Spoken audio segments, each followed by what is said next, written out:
Hello everyone. Small haul. I would assume it's small.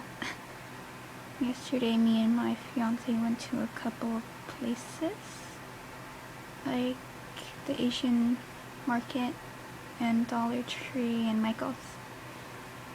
For the Asian market, we picked up these. I've been searching for these everywhere. I haven't tried them yet, but I can't wait to try these. And then he got this weird apple juice. It tasted like apple cider.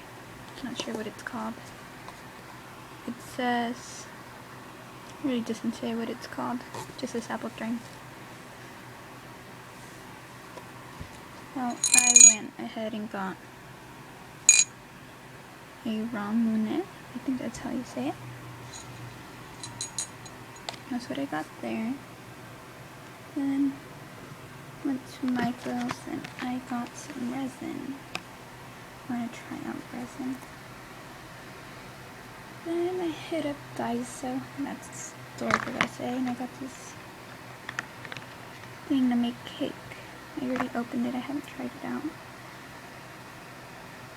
And these silicone cups for the resin. Then I went to Dollar Tree, got these stickers. I also got the animal ones, but I have no idea where I placed them.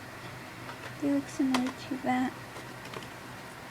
I also got some bouncing pudding because I'm going to try and see if I can make molds out of these. And I picked up glitter for more variety and colors. Some super glue gel, my charms, and popsicle sticks. Stir my resin. That's how I picked up.